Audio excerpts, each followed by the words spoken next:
હવે આપણો ટોપિક છે ક્રિપ્ટોકરન્સી એન્ડ બ્લોકચેન ટેકનોલોજી.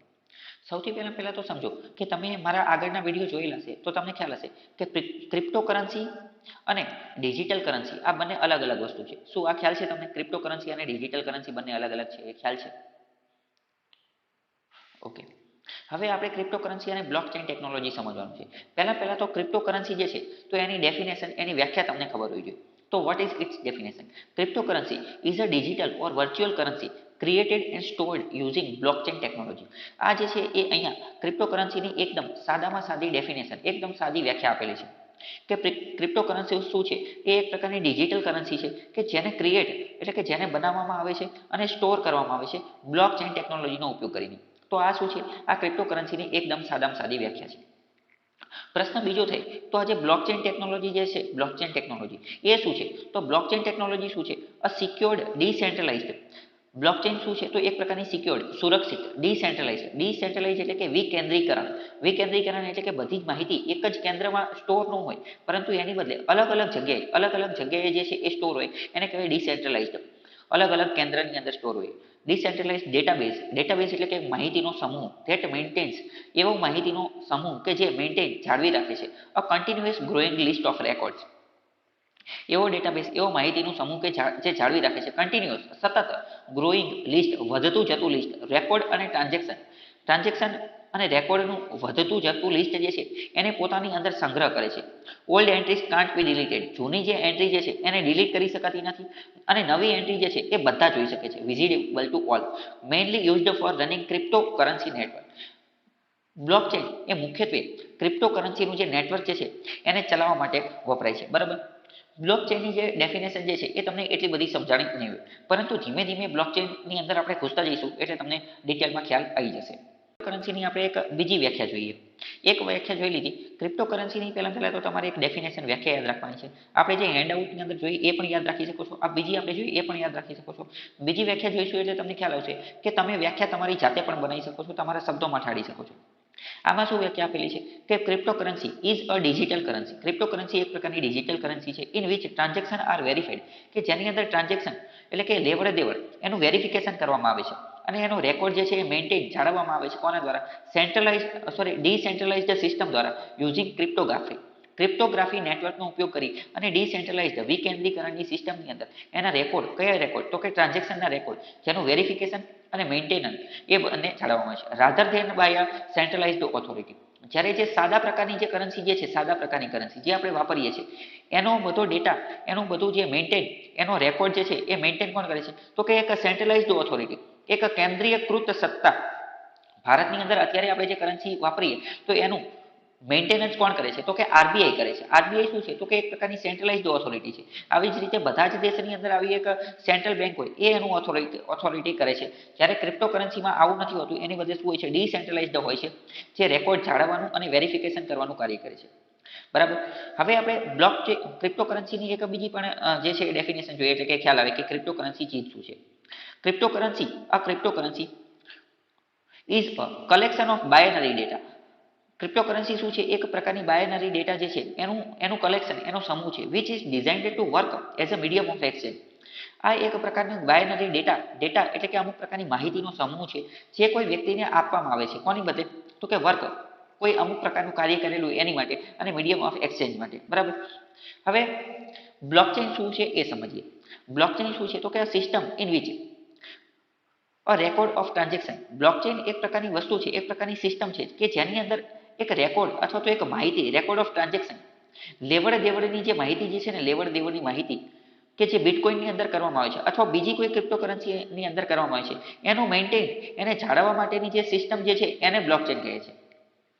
ફરીથી સમજો, બ્લોકચેન એટલે શું? તો બ્લોકચેન એ એક પ્રકારની એવી સિસ્ટમ છે કે જેની અંદર ક્રિપ્ટોકરન્સી અથવા બીજી કોઈ કરન્સી જે છે, બિટકોઇન અથવા બીજી કોઈ ક્રિપ્ટોકરન્સી કે જેના ટ્રાન્ઝેક્શન, જેની લેવડ દેવડ જે છે એનો રેકોર્ડ, એની માહિતીને જાળવવામાં આવે, એને આપણે બ્લોકચેન કહીએ છીએ, કે જે પીયર ટુ પીયર નેટવર્ક વડે વર્ક કરે છે. પીયર ટુ પીયર નેટવર્ક શું છે એ પણ આપણે જોઈશું.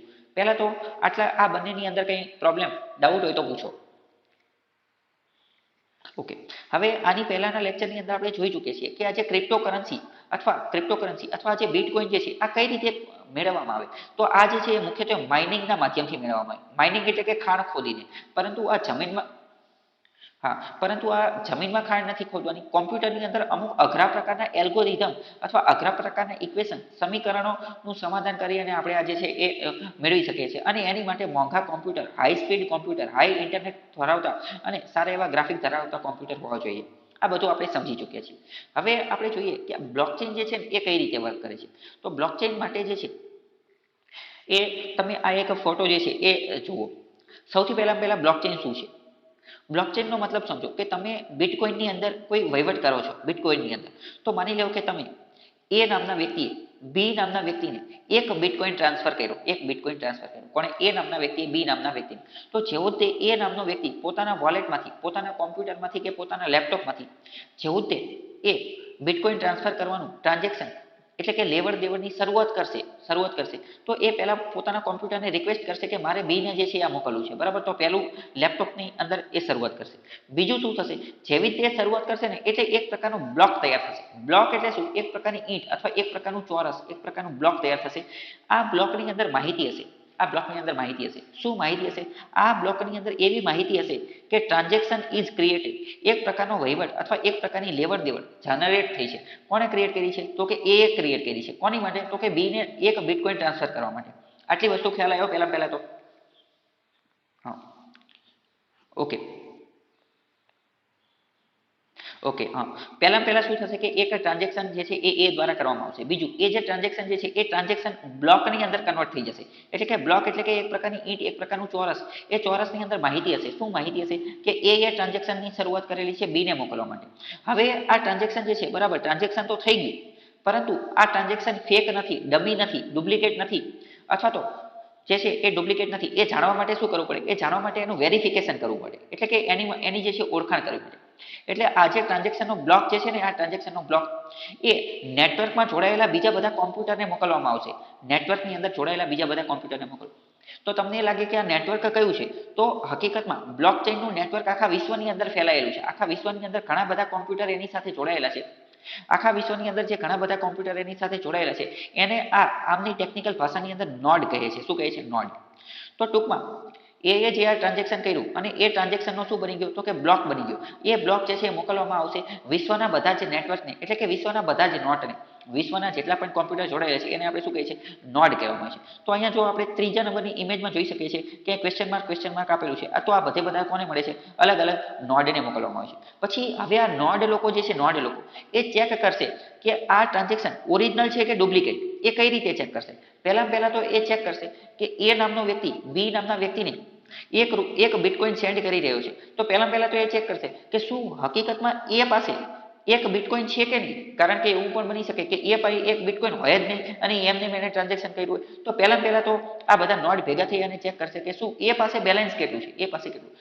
જો એ બેલેન્સ ને એ બધું ઓકે હશે તો એ લોકો, એટલે કે આ બધા નોડ લોકો એ આ ટ્રાન્ઝેક્શનને વેરીફાઈ કરશે. હવે એ યાદ રાખવાનું છે કે આ નોડ એ કોઈ લોકો નથી, એ કોઈ વ્યક્તિ નથી, પરંતુ એ તો કમ્પ્યુટર છે. એટલે કે ઓટોમેટિક જ તે પોતાની અંદર જે રીતનો પ્રોગ્રામ સેટ કરેલો છે એ પ્રોગ્રામના સેટ કરેલાના માધ્યમથી ઓટોમેટિક ચેક કરી લેશે કે એના એકાઉન્ટમાં, એના વોલેટમાં બેલેન્સ છે કે નહીં. અને બીજી જે વિધિ જે ચેક કરવાનું છે એ કરી લેશે અને ઓટોમેટિક આ નોડ એટલે કે આ નેટવર્ક એટલે કોમ્પ્યુટર આ ટ્રાન્ઝેક્શન જે છે એને અપ્રૂવ કરશે, એટલે કે મંજૂર કરશે, અથવા તો ડિસઅપ્રૂવ કરશે, એટલે કે ના મંજૂર કરશે. બરાબર, ખ્યાલ આવ્યો? તો ત્રીજા નંબરનું સ્ટેપ એ છે.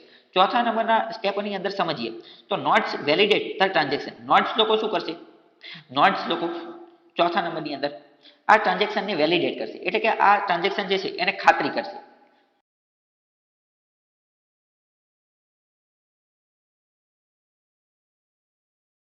મતલબ શું?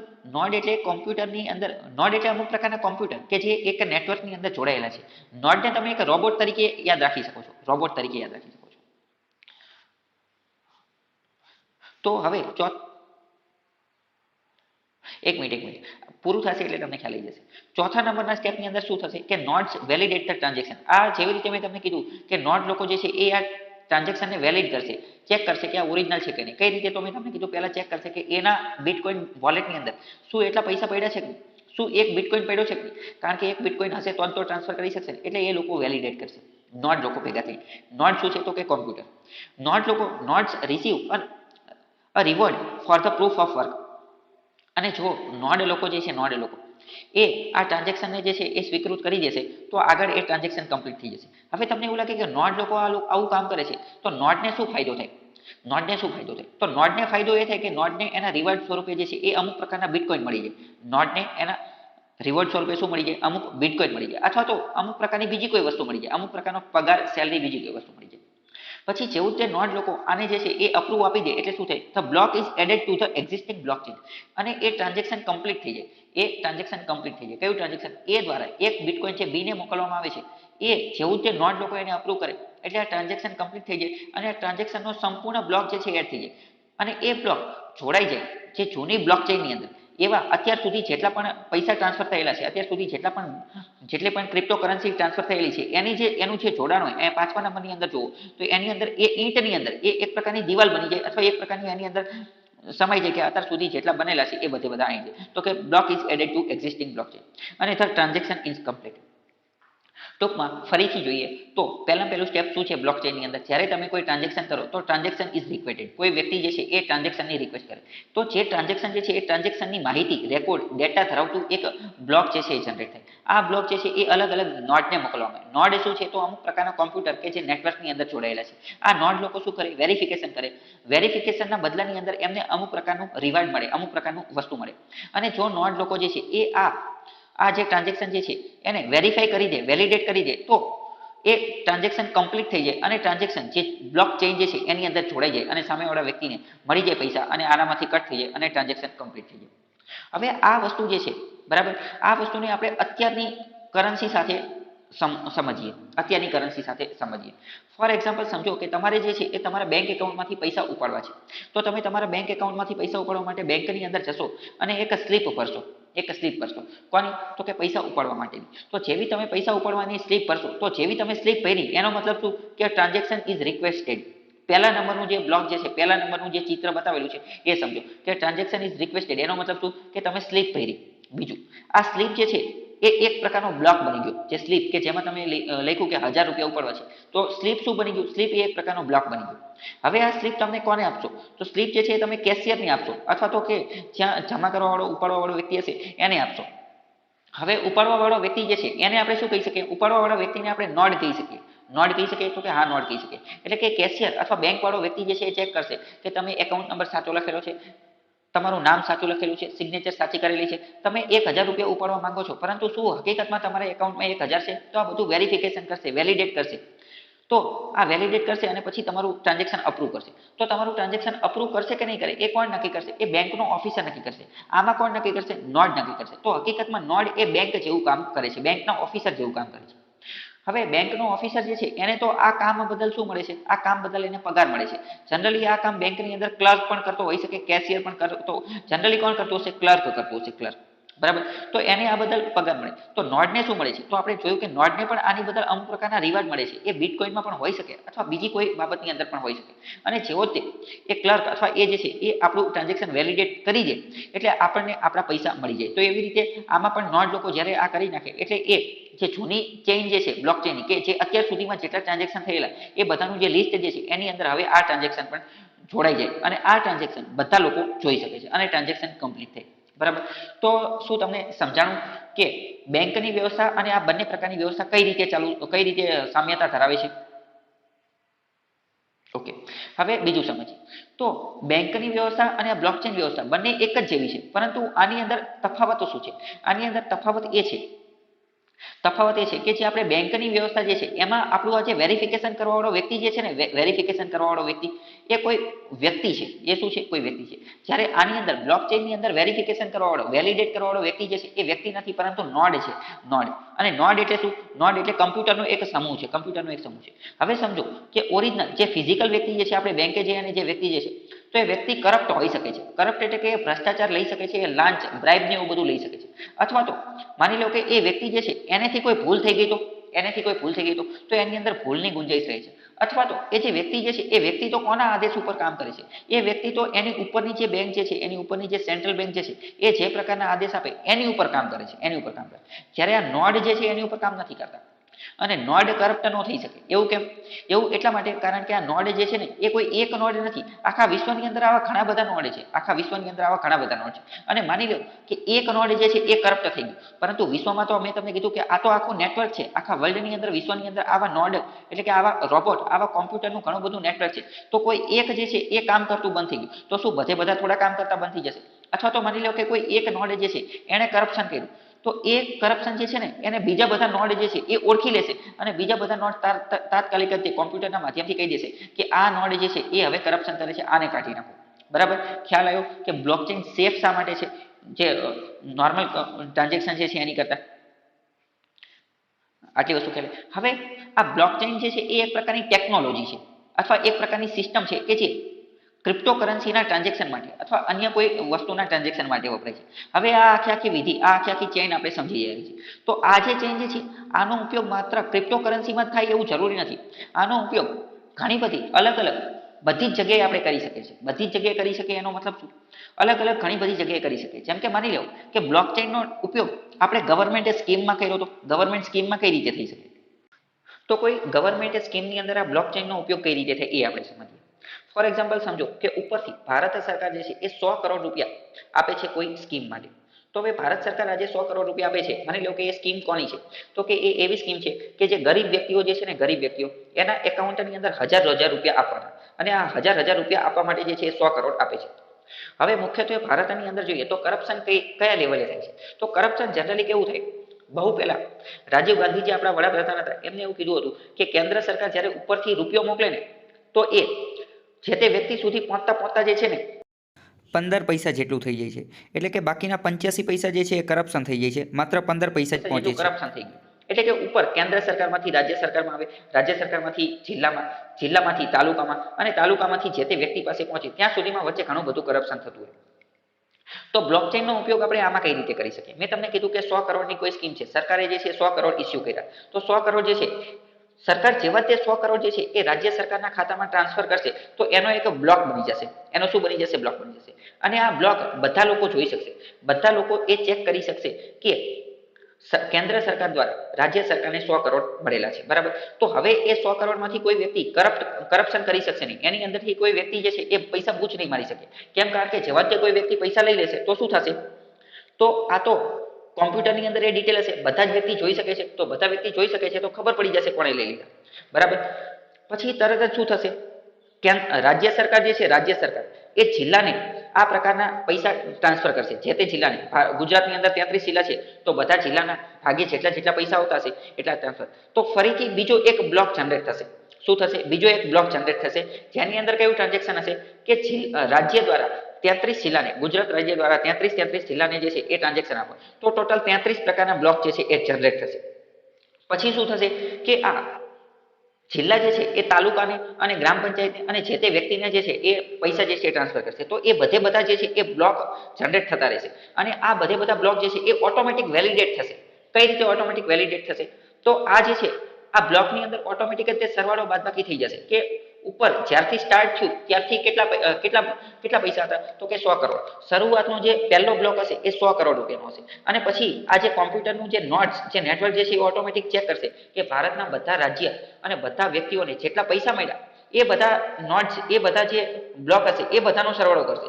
શું એ બધાનો સરવાળો પણ 100 કરોડ થાય છે? તો કે હા, એ બધાનો સરવાળો પણ 100 કરોડ થાય છે. મતલબ કે વચ્ચે કોઈ પણ પ્રકારનું કરપ્શન થયેલું નથી. અને જો જે વ્યક્તિઓ, જેટલા બેનિફિશરી, લાભાર્થી, એ બધાને જેટલા પૈસા મળ્યા એનો સરવાળો 100 કરોડ નથી થતો. એનો મતલબ ફાઇનલ કે વચ્ચેથી કોઈ જે છે એ પૈસા ઉઠાવી લીધેલા છે. અને વચ્ચેથી કોઈ પૈસા ઉઠાવેલા છે તો હવે પ્રશ્ન એ ઉદ્ભવે કે વચ્ચેથી કોણે પૈસા ઉઠાવેલા છે? તો એ પણ આપણે આ બ્લોક જે છે, બ્લોક એને ડીકોડ કરી અને કહી શકીએ. કારણ કે બ્લોકમાં તો પડની માહિતી હશે. કયા પડની? કે કેન્દ્રમાંથી રાજ્યમાં આવ્યા, રાજ્યમાંથી જિલ્લામાં આવ્યા, રાજ્યમાંથી અલગ અલગ, ગુજરાતમાં 33 જિલ્લા, તો એના 33 બ્લોક હશે. બધા બ્લોકને આપણે ચેક કરીશું એટલે આપણને ખબર પડી જશે કે કયા લેવલે જે છે એ કરપ્શન થયેલું છે. ખ્યાલ આવ્યો કે બ્લોકચેન ટેકનોલોજી રોજિંદા જીવનની અંદર કઈ રીતે વર્ક કરે છે, કરપ્શનને હટાવવામાં કઈ રીતે મદદ કરી શકે છે? ખ્યાલ આવ્યો કે નહીં? ઓકે, આ આપણે એક એક્ઝામ્પલ જોયું કે ગવર્મેન્ટ સ્કીમની અંદર આનો ઉપયોગ થઈ શકે.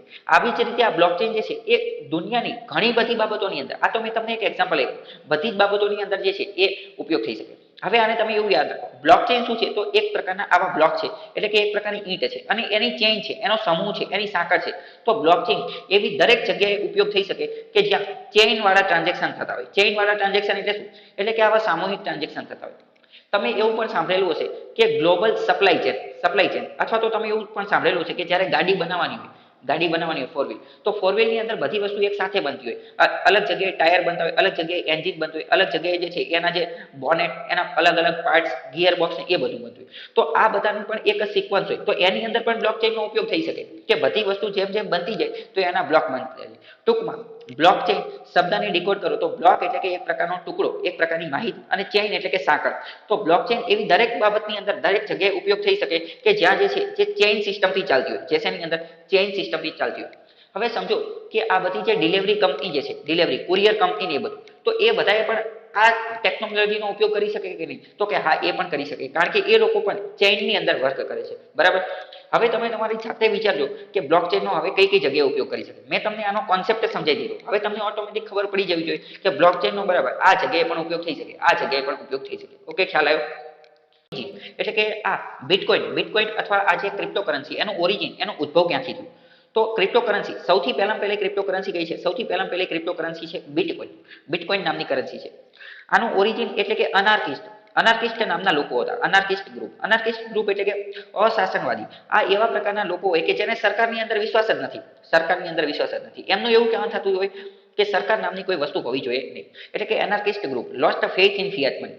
તો આ જે અનાર્કિસ્ટ લોકો કે જેને સરકારની અંદર વિશ્વાસ નથી, તો જ્યારે સબપ્રાઇમ ક્રાઇસિસ આવેલું હતું 2007 ની અંદર અથવા 2008, 9, 10 ની અંદર, 2007 થી તે 2010 ની વચ્ચે જ્યારે સબપ્રાઇમ ક્રાઇસિસ આવેલું હતું, ત્યારે આ એનાર્કિસ્ટ લોકો જે છે એમને ફિયાટ મની ઉપરથી વિશ્વાસ ઉઠી ગયો.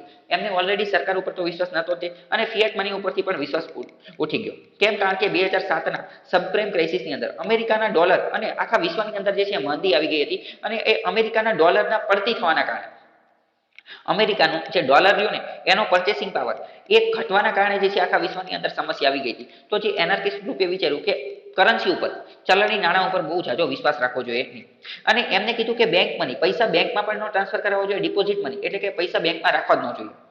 કારણ કે આપણે એક રીતે જોઈએ તો આપણે બેંકમાં પૈસા રાખીએ, એક તો પૈસા આપણા છે, તેમ છતાં પણ આપણે બેંકને અમુક પ્રકારનો ચાર્જ આપવો પડે, જેમ કે ઈ બેન્કિંગ ચાર્જ, જેમ કે કાર્ડ પેમેન્ટ ચાર્જ, જેમ કે MDR નો ચાર્જ, મર્ચન્ટ ડિસ્કાઉન્ટ રેટ. બીજી વાત કરીએ કે ઇન્ટરઓપરેબિલિટીનો પ્રોબ્લેમ થાય કે આપણે મોબીક્વિકમાંથી જે છે એ પેટીએમમાં પૈસા ન નાખી શકીએ, તો આપણે કે બેંકમાં પણ પૈસા રાખવા જોઈએ નહીં.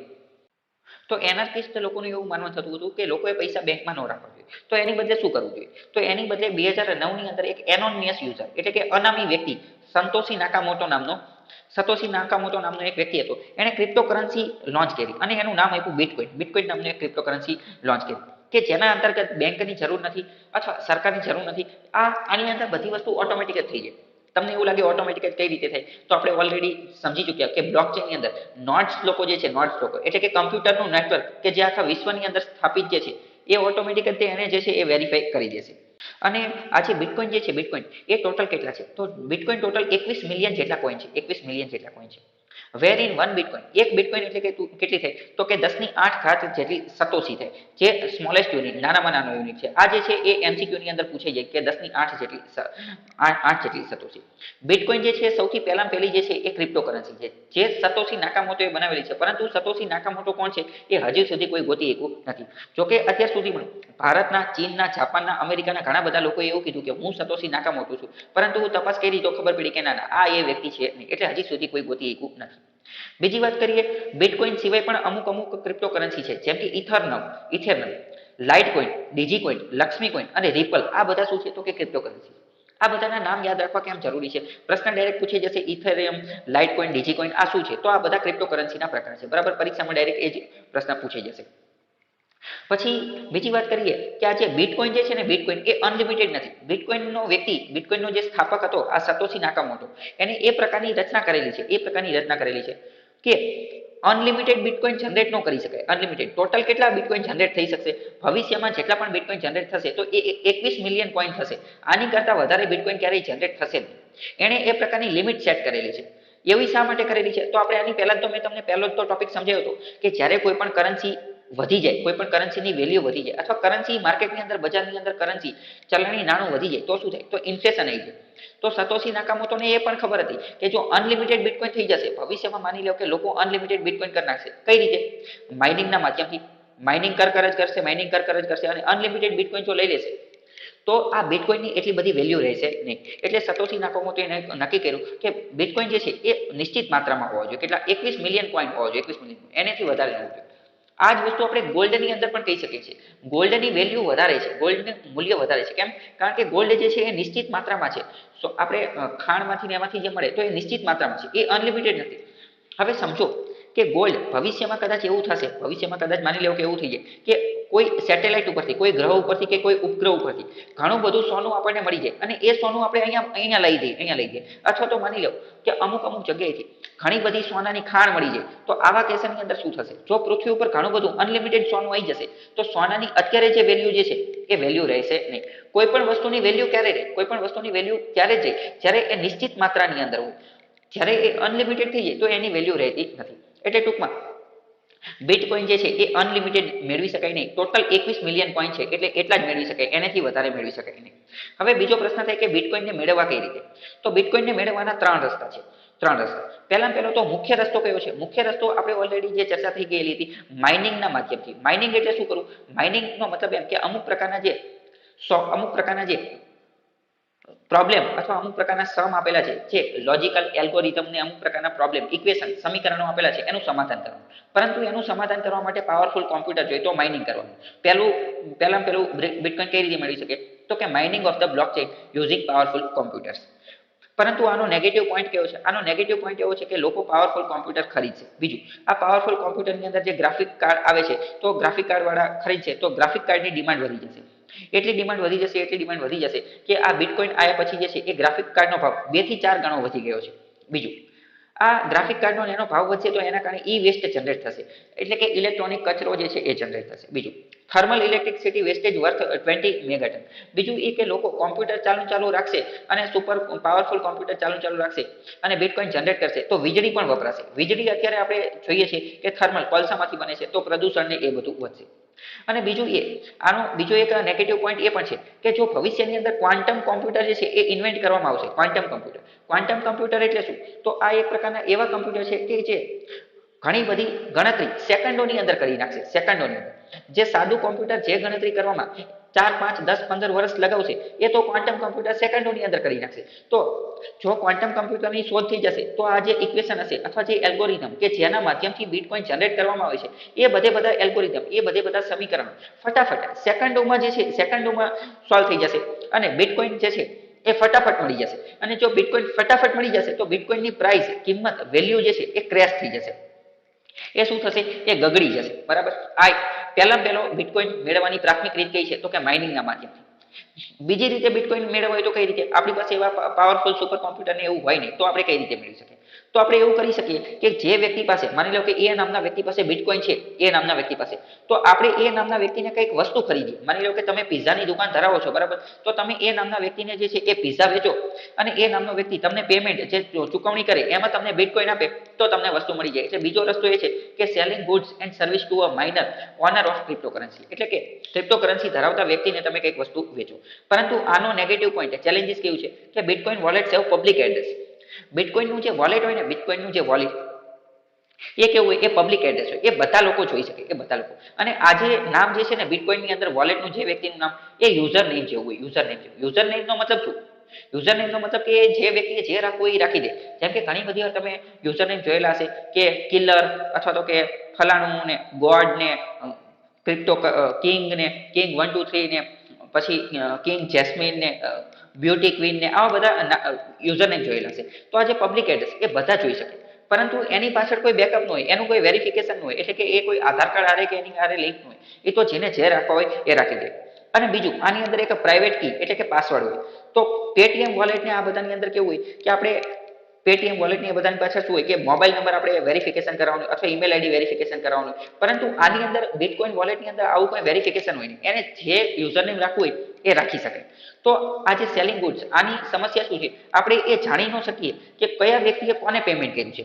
માની લો કે તમે પીઝાની દુકાન ધરાવો છો, બરાબર, તમે પીઝાની દુકાન ધરાવો છો. હવે મેં તમને, મારી પાસે બિટકોઈન છે, તો મેં તમને જે છે એ પૈસા ચૂકવા બિટકોઈનના માધ્યમથી, તો હું તો તમને મારા બિટકોઈન વોલેટમાંથી મોકલીશ, પરંતુ સરકાર ક્યારેય એ ન જાણી શકે કે આ મેં મોકલેલા છે.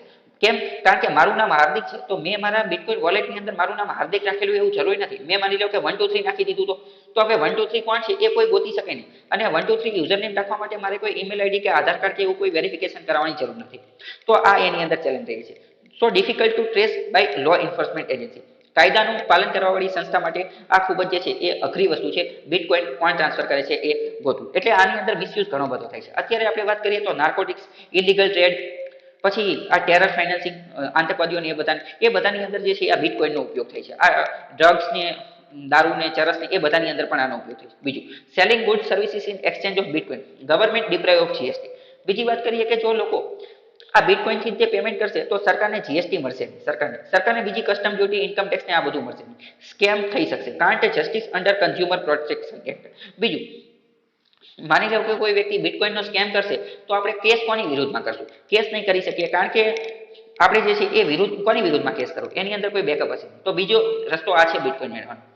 ત્રીજો રસ્તો કયો છે? ત્રીજો રસ્તો એ છે કે exchanging legal tender to buy cryptocurrency. ત્રીજો રસ્તો એ છે કે આપણે ડાયરેક્ટ તે બિટકોઈન જે છે ખરીદી લઈએ આપણી પાસે જે લીગલ ટેન્ડર જે છે એના મધ્યથી. લીગલ ટેન્ડર એટલે શું? આપણે ઓલરેડી સમજી ચૂક્યા છીએ. માની લો કે 100 ની નોટ અથવા 200 ની નોટ અથવા 2000 ની નોટના માધ્યમથી આપણે ડાયરેક્ટ જ ક્રિપ્ટોકરન્સી ખરીદી લઈએ, એવું પણ બની શકે. અત્યારે એવા ઘણા બધા જે છે એ સોફ્ટવેર છે, જેમ કે એક સોફ્ટવેર છે વર્લ્ડ.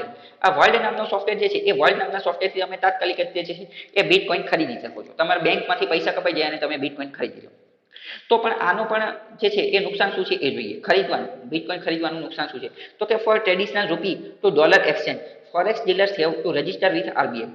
માની લો કે આપણે રૂપિયાના માધ્યમથી ડોલર ખરીદવો છે, મતલબ કે આપણે રૂપિયાના માધ્યમથી ડોલર ખરીદવો છે, તો આપણે ક્યાંથી ખરીદી શકીએ? તો કે જે ફોરેક્સ ડીલર હોય ને, ફોરેક્સ ડીલર એની પાસેથી ખરીદીએ. પરંતુ આ ફોરેક્સ ડીલર જે છે ને એ આરબીઆઈ પાસે નોંધણી કરાવેલી હોય છે. આ ફોરેક્સ ડીલરે આરબીઆઈ પાસેથી લાયસન્સ મેળવેલું હોય છે ફેમા એક્ટ અંતર્ગત. ફેમા એટલે કે ફોરેન એક્સચેન્જ નામનો એક્ટ જે છે એના અંતર્ગત. અને ફેમા એક્ટ અંતર્ગત આરબીઆઈ જે છે ને એ આ બધા ફોરેક્સ ડીલર ઉપર દેખરેખ રાખે છે. કઈ બાબતે? કે આ લોકો મની લોન્ડરિંગ તો નથી કરતા ને, અથવા તો આ લોકોએ કેવાયસી ને એ બધું કરાવેલું છે કે નહીં. હવે આ મની લોન્ડરિંગ શું છે, કેવાયસી શું છે, આપણે આગળ સમજીશું. અત્યારે ખાલી કીવર્ડ યાદ રાખો કે આવી રીતે ધ્યાન રાખતા હોય. બીજું કે if rupee or dollar exchange with bitcoin terror finance sending black money to tax haven. હવે માની લો કે બિટકોઇનનું એક્સચેન્જ કરવાનું તો ટેરર ફાઇનાન્સનો આ બધાની સમસ્યા રહેશે. બીજું, બિટકોઇન એક્સચેન્જ રેટ, બિટકોઇનનો જે રેટ જે છે એ પણ ઘણી બધી વાર ઉપર નીચે થતો રહેતો હોય છે. સ્પેક્યુલેશન, અટકળોના આધારે. વોલેટિલિટી એટલે ઘડીક વાર ઉપર જતો રહે, ઘડીક વાર નીચે જતો, અને ગવર્મેન્ટને કોઈ ટેક્સ મળતો નથી. બીજું, પોન્જી ઇન્વેસ્ટમેન્ટ ફ્રોડ પણ ઘણી બધી વાર થતા હોય છે. જેમ કે સરકારને ખબર પડી, સરકારે એક કાયદો લાવેલી છે, એ આપણે પછી વાત કરીશું. તો ટૂંકમાં વાત કરીએ તો આ ત્રણ રસ્તા તમને ખબર પડી ગઈ કે આપણે કઈ રીતે બિટકોઈન ખરીદી શકીએ અને એની ચેલેન્જીસ શું છે, એની અંદર નેગેટિવ બાબતો શું છે. આ ખ્યાલ આવ્યો કે ન આવ્યો? ઓકે, તો આના આધારે આપણે એક એમસીક્યુ જોઈએ. એક એમસીક્યુ આપેલો છે કે બિટકોઈનની બાબતે ત્રણ વિધાન આપેલા છે. પહેલું વિધાન એવું આપેલું છે કે it is a decentralised virtual currency. પહેલા વાત કરીએ બિટકોઈન વર્ચ્યુઅલ કરન્સી છે, તો કે હા વર્ચ્યુઅલ છે. ડિસેન્ટ્રલાઇઝ્ડ છે, વિકેન્દ્રીકરણ છે, તો કે હા વિકેન્દ્રીકરણ છે. તો પહેલું વિધાન સાચું પડશે કે ખોટું પડશે? તો કે બરાબર હા, પહેલું વિધાન જે છે એ બિલકુલ સાચું પડી જશે. બીજું વિધાન જોઈએ કે it is generated through complex computer software system, કે બિટકોઈન જે છે એ કોમ્પ્લેક્સ એટલે કે જટિલ કોમ્પ્યુટર સોફ્ટવેરના માધ્યમથી જનરેટ કરવામાં છે. બરાબર, તો બીજું વિધાન જે છે એ પણ સાચું પડી જશે, એ પણ સાચું. ત્રીજું વિધાન શું કહે છે? The RBI recognised it as a legal tender in January 2016. ત્રીજું એવું કહે છે કે જાન્યુઆરી 2016 ની અંદર આરબીઆઈ એને લીગલ ટેન્ડર જાહેર કર્યું છે. એ વિધાન ખોટું છે. આરબીઆઈ ક્યારેય આ બિટકોઈન જે છે એને લીગલ ટેન્ડર જાહેર નથી કરેલું. હકીકતમાં સરકારે જે છે એ બિટકોઈન ઉપર પ્રતિબંધ મૂકેલો હતો. સરકારે અથવા તો આરબીઆઈ જે છે એ બિટકોઈન ઉપર પ્રતિબંધ મૂક્યો હતો, પરંતુ સુપ્રીમ કોર્ટે પ્રતિબંધ રદ કરી નાખ્યું છે. એને ક્યારેય લીગલ ટેન્ડર જાહેર કર્યું નથી. લીગલ ટેન્ડર એટલે શું એ આપણે ઓલરેડી ચર્ચા કરી ચૂક્યા છીએ. તો ત્રીજું વિધાન ખોટું છે, પહેલા બે સાચા છે. તો આન્સર 1 and 2 આવશે. ઓકે, ખ્યાલ આવ્યો?